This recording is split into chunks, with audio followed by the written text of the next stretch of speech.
Do you like armor? Are you a fan of unblockable setups? Do you enjoy eating crayons?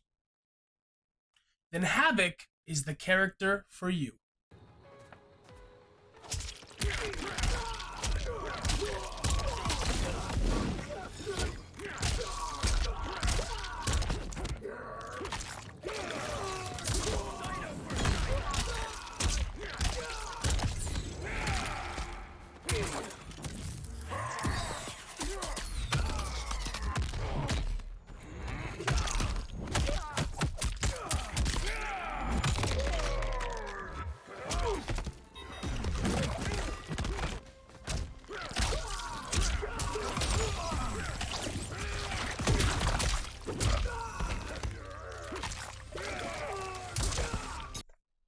If you want to learn how to do all of that and more, make sure you stick around to the end of the video. With that being said, let's go into HAVIK's best buttons. HAVIK has some of the absolute best buttons in the game when it comes to range, when it comes to zoning your opponent out, when it comes to staying mid. HAVIK has this really great ability to just press 4 in almost any direction and zone your opponent out. His best buttons, except for neutral 4, are almost all exclusive to 4. So down 4 is incredible. This is one of the moves I throw out there the most when people are far range because you can see it kicks them from so far away and it keeps them out. It's not the best for follow-ups because the hit advantage is only 9, so you can't really go for your back 2 here, which is HAVIK's best button or best string. We'll get into that in a minute. But down 4 is incredibly good for just zoning them out and keeping them out of your face. Forward 4 is an incredible move to throw out there if they're blocking high a lot. I love to use this move into the little neoplasm ball. I call it the little chest ball. This is chest ball, and this is head ball. I love throwing out the chest ball right after that because it's a free combo. It's a low combo starter, so it's great. I personally think that this move is kind of underutilized by a lot of HAVIK players. A lot of them just kind of go back to 2 like over and over.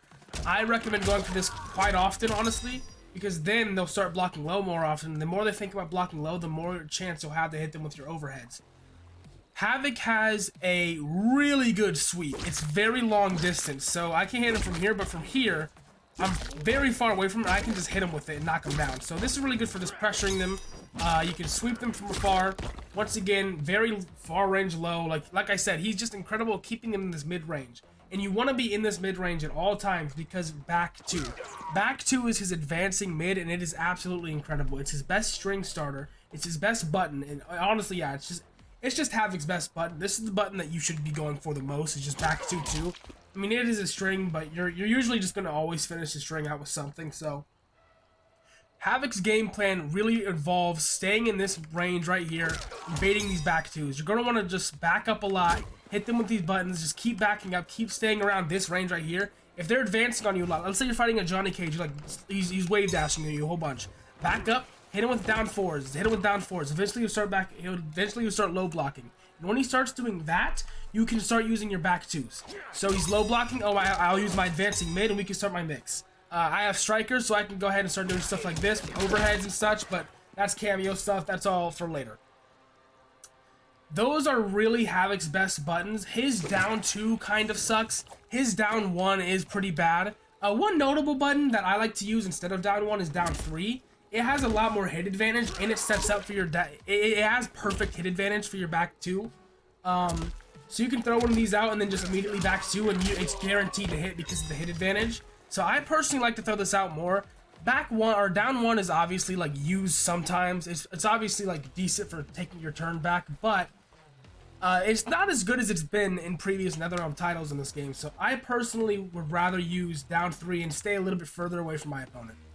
But those are HAVIK's best buttons. Let's go into HAVIK's best strings. We already touched on this one a bit in the previous segment, but let's go over HAVIK's #1 bread and butter string. You want to use back 2-2 as much as possible because it has this little setup on it. After back 2-2, you can either press 4 to go for a low, which is safe on block, so they can't punish it, or you can throw them. So they either have to duck block it, or they have to duck without blocking. So you either hit them with the low, hit them with the throw, or they avoid it. It is an incredible mix-up, especially in lower ranks when players don't know how to deal with it. The only issue with the string is that people will, if you're not careful and you throw out the throw too often, it's very punishable just by them ducking the throw. They can't punish the low, however, so I throw out the low as much as I can, just due to the fact that it's less punishable. This is also, like I said, it's one of his best range strings, so you can just sit all the way back here, boom, boom. It's one of, I use this string to whiff punish very often, so let's just say Reptile is doing his little, bing bing thing. I can whiff punish him like that, get a full combo, pretty simply just by whiff punishing. Oh wait, sorry. But you just gotta range it correctly, especially with Reptile, because his string is kind of tricky. But you can almost always whiff punish your opponents if you're expecting them to throw something out there. So, like I said, that is his bread and butter string. Use that as much as you can. Let's go over some of his good block strings, because honestly, these are where these strings shine the most. 1-1-2 is incredible on block. It ends in an overhead. It's very plus. So let's just say they're blocking this, and they block the overhead. It's +3. So you can go ahead and just maybe press another one, press a down one. I wouldn't recommend going for a down one because it is not safe in this game. But you can go for, I would personally go for a 2-2 or maybe a forward 4 just to kind of get them off guard. I mean, the forward 4 takes a minute, but the 2-2, you'll hit them with a 2-2 most likely. And like I said, you're incredibly plus on the 1-1-2, so you will be able to move in whatever direction you like. There's also forward 1-2-2, which also ends in an overhead, also +3. It's a little bit, it's pretty good. It's kind of the same type of thing. You want to just throw this out there. It's a little bit like, it has a little bit more distance, but it's high, so it's duckable. They're both high, but it's a little bit slower. It's a startup 11, so this is kind of good for like punishing strings, and this is better if you want to range them out a little bit. But personally, I would just go, if you're at this distance, just go for 2-2. Go for 2-2 into the ball, or end it with this, because it's either -5 or -4. And at that point, you can just go ahead and just block. You're safe regardless. It's pretty decent chip damage as well. I use this string quite a lot, especially because a lot of people are not expecting an overhead over and over right after a high. And if you're intertwining with your forward 4 very often, they're going to be blocking low pretty frequently. I hit people with the overhead on 2-2 often in higher ranks. I fought God ranks, and I've hit them with a lot of 2-2s. Some of his other strings that are really good, we have one of the most underrated strings that honestly a lot of players don't even think about is forward 1-3. I barely ever use this string, but it's very useful in the terms of mix-ups because, like I said, this has a 2-hit, right? A high into an overhead. Well, sometimes if they're not expecting it, and you've just been tossing that out over and over, you can toss this out high into a low, and it can get them. It is not safe on block, and you can get punished for it, so I'd be very careful when using this, but it's a great way to throw off your opponent. I throw it out there, I never throw it out there. I need to use this move more often because it'll be really good in mixing up with this. I would personally recommend using this very sparingly, but if you want to trick your opponent, it's a great way to do so.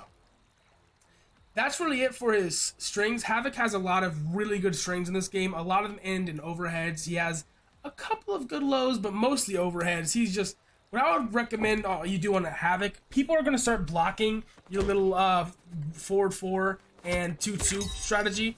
Throw them pretty often on HAVIK, because then they're not going to be pressing or holding block as much, and you're just going to run up to them, throw them, get that free damage, be able to just tase the shit out of them, and just keep doing that. The more you do that, the less they'll block, the more of a chance you'll have to hit back 2-2, your overhead, your low. All of these things just kind of come into cohesion once you start using them together. So like I said, that's really it for his strings. Let's go ahead and go over HAVIK's special moves. Okay, starting off with his projectile Neoplasm. This move is actually pretty good to just spam over and over. It's pretty quick.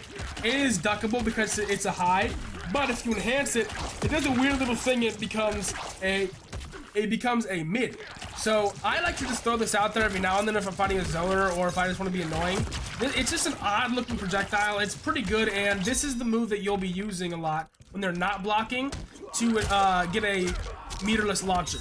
This is your meterless launcher move. You want to be using this off of a lot of things to get this meterless launcher. Neoplasm is really good for getting that meterless launcher, setting up your bloodbath setups with this. Your bloodbath. I just dropped it twice, that's embarrassing. Your bloodbath. Getting this set up is pretty important because you want to get that unblockable, free damage. And Neoplasm is your best way to do that without spending too much meter because bloodbath takes 2 bars when enhanced. It's pretty ridiculous. Helping Hand is a really good tool for waking up and just surprising the shit out of your opponent. It is safe on block when they block this. It's -5, so you're not going to get hit by anything. And if you're like me, you can always follow it up with a ambush cameo to move afterwards and start with some other stuff. I love to use this move when there's a gap in something and I know someone's going to press a button. Really, when I know someone's going to press a button, I love to enhance it. I almost always enhance it. The only time I don't enhance it is when I'm using a character that can use this move in the middle of combos. There's some characters that can do that are like Kano, Sub-Zero, Cyrax. Any character that can hold them in the combo for a second while he does this animation, because the animation takes a while to come out. When I'm using someone like Stryker, I mostly use this move as an armor tool and as a get-up. But HAVIK does not have a really good get-up armor tool because of how slow this move is. So finding a cameo with a good get-up armor tool is pretty vital. We'll go over more of cameos that can do that in that section. Bloodbath is HAVIK's setup. You can either just use it as an ender. It does pretty decent damage. I usually use this in the air more than Twisted Torso because it's more reliable. It hits pretty often.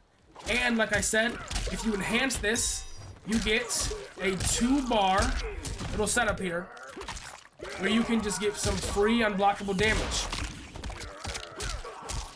The only counter to that, and the thing you gotta watch out for most, is when you use the enhanced version, the opponent is most likely going to do an armored move. Let's say they do an armored move, right? If they decide to do an armored move here, oh, hang on.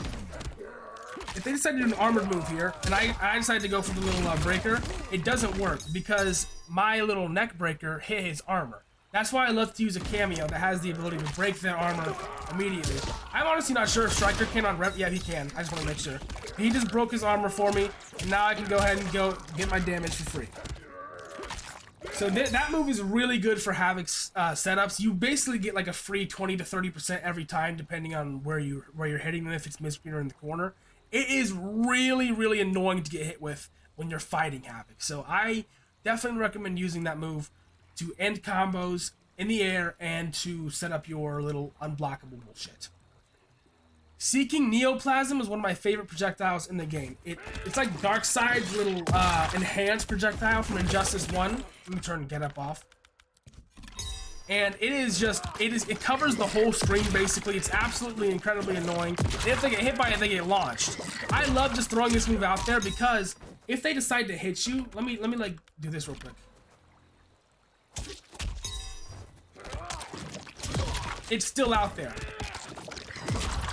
It is still out there. Even if he decides to hit me mid-move, it will still be out there. As long as it gets out there, like, as long as the animation comes out and the head escapes your body, you'll be able to hit them with the head ball. When you enhance this move, there are 2 of them. I usually don't enhance it very often. If you're going to enhance a projectile, I would usually use Neoplasm because of the mid property and just, like, I think it's just better. But I like to combine these 2 pretty often.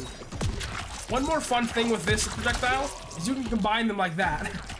I don't know how good it is, but it's just interesting. And then you can throw one of these. Just keep going for crazy zoner bullshit. Like, HAVIK's projectiles are a lot of fun, and they're not too annoying to use. I think that they're really unique, and once you get the hang of them, you'll start to realize how crazy his pressure can be. Twisted Torso is really just an ender. Ever since the Cyrax nerf, it's not as good for chip damage. There are some characters, however, that it's good for, like Stryker, once again, can make this chip damage pretty well with the grenades. And it's decent for, like, chipping your opponent out, I suppose. But I would say just be careful chipping them out because you gotta time it right. They can still punish you there. And this move, when you're using it on an air combo, can drop pretty frequently. And if you drop it, they can almost always punish you. So I would recommend not using this move in the air unless you've practiced the combo diligently and you understand that it will not drop. Finally, for his last special move, we have Disarmed and Dangerous. His Fatal Blow. To be completely honest with you, his Fatal Blow is just a Fatal Blow. It's pretty slow. It's an overhead. It does Fatal Blow damage. I usually use this move in combos where I know it'll hit, that I've practiced, or I use it to counter a jab or something. Because it's pretty good. All Fatal Blows in this game are pretty good for just throwing them out there when they're pressing a button. They have unlimited armor as long as you don't get hit within the first couple of frames. So I would definitely recommend throwing this out there if you're about to just like get hit by a big combo and you just want to throw something out there. That is going to be it for HAVIK's special moves. Let's go ahead and go into HAVIK's best cameos. The cameos that I would recommend that you pick with HAVIK go as follows. First of all, Kano. I know I said in my tier list video for all of the HAVIK cameos that Kano is D tier. I am saying it now, I was wrong. I did not understand how good Kano could be. I just, for some reason, it didn't click with me when I was labbing him, and I couldn't find anything out at first. But after seeing a couple of videos on YouTube and you guys pointing out some different things that Kano could do in my comments, I realized that Kano is absolutely incredible. I personally still don't use him very often just because of the fact that he's just not my favorite playstyle, but I will acknowledge that Kano is good. Cyrax is also still good.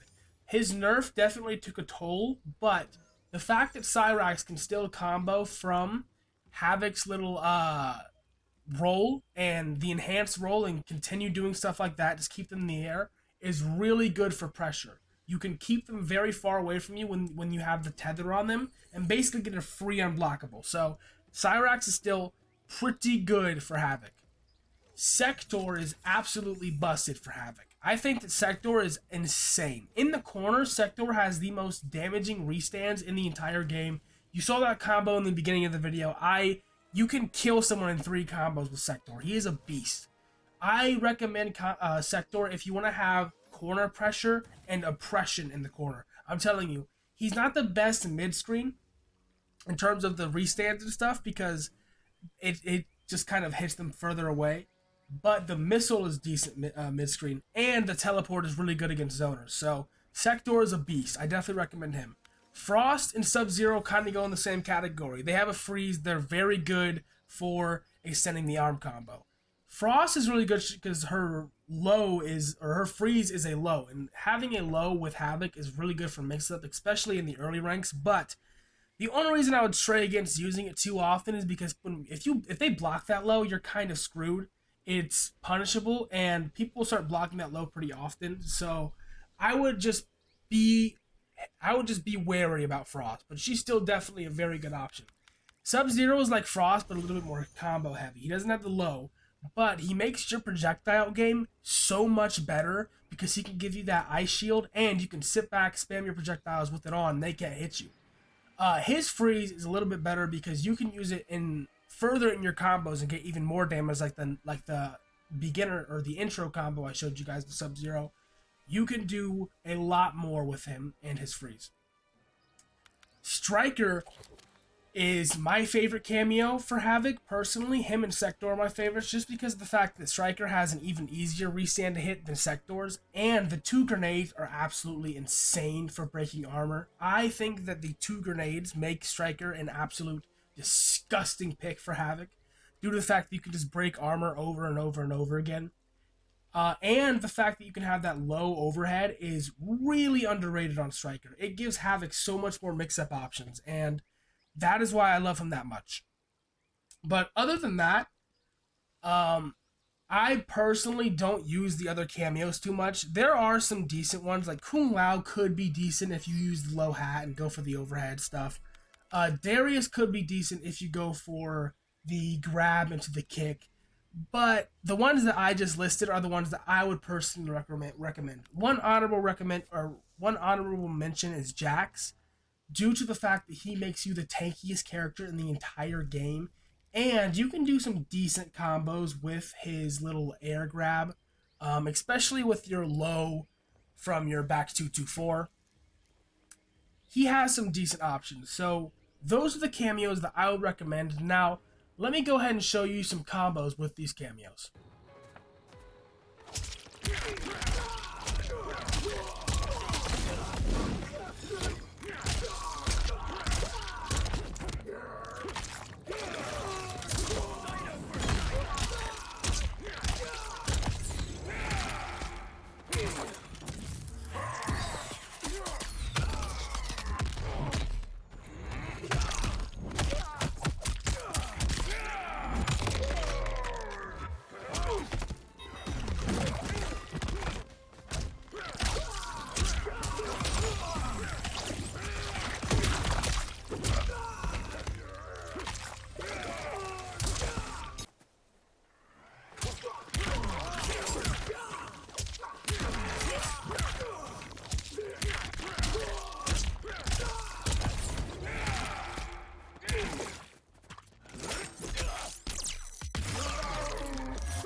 That will be doing it for today's HAVIK guide. If you enjoyed, please do me a huge favor and give this video a like. Share it to a bunch of people. I know that there are a bunch of content creators who want to play HAVIK right now. FaZe Jeff said that HAVIK is his second main, or he wants to start maining HAVIK next. I know Maximilian's super interested in HAVIK, so if these guys are looking around for any HAVIK tech, send them this video.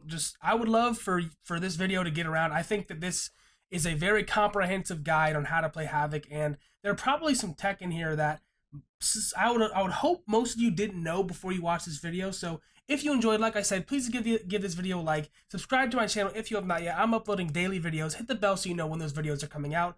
I am live every single day on my Twitch, linked in the description, at Big Flounda, playing HAVIK matches, playing with different cameos, testing out different strats. So if you're interested in watching that, please give me a follow there, and I hope to see you there. With that being said, I hope you enjoyed today's video, and I will catch you on the next one. Peace out.